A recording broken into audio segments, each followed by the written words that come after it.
Life is not just the passing of time. Life is not just the passing of time. Life is a collection of experiences, their frequency,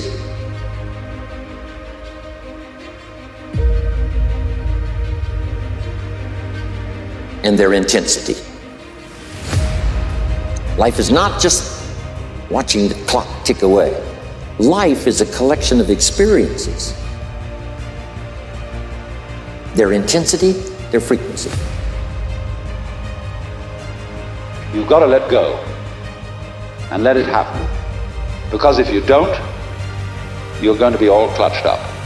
You're going to be constantly trying to do what can happen healthily only if you don't try. Existence, the physical universe, is basically playful. There is no necessity for it whatsoever. It isn't going anywhere. That is to say, it doesn't have some destination that it ought to arrive at. Same way in dancing. You don't aim at a particular spot in the room.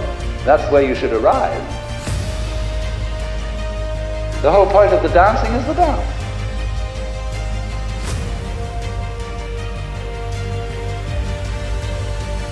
I don't tell people that they're okay the way they are. No, I say, no, you could be way more than you are. And they're relieved about that, you see, because if you're in a dark and terrible place and someone says you're okay the way you are, then you don't know what to do about that. No, I'm not. I'm having a terrible time and I'm hopeless. You're okay the way you are. Well, then what? That's it? That's where I am? And what do you want to tell a young person? You're 17, you're okay the way you are. It's like, no, you're not. You got 60 years to be better. And you could be way better. You could be incomparably better across multiple dimensions. And in pursuing that better, that's where you'll find the meaning in your life. And that will give you the antidote to the suffering.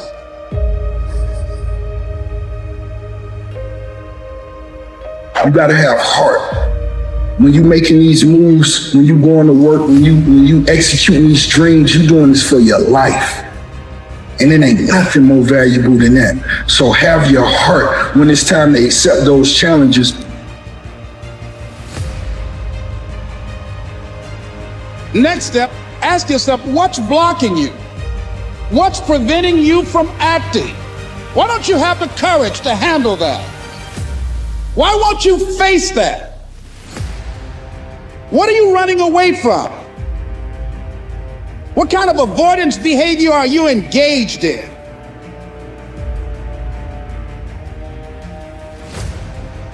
And so my question to us is this. Every single day in every aspect of our lives and the things we're privileged to do and the people we're connected to, when the situation or the moment does not go our way, because we all know what to do when it goes right. But when God says no, who will you be?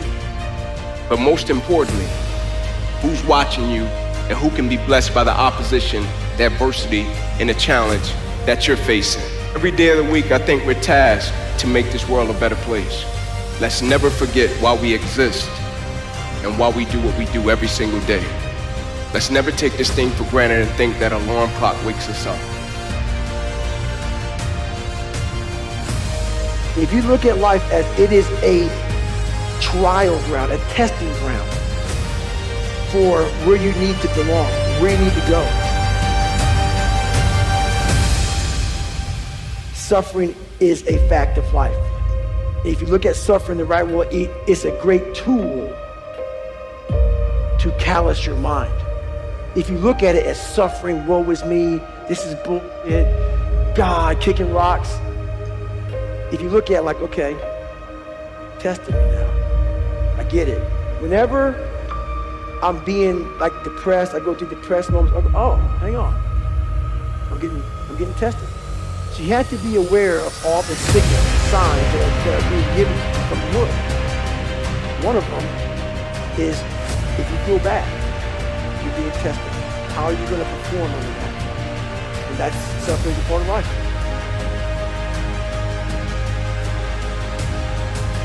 That time is now. It will always be now.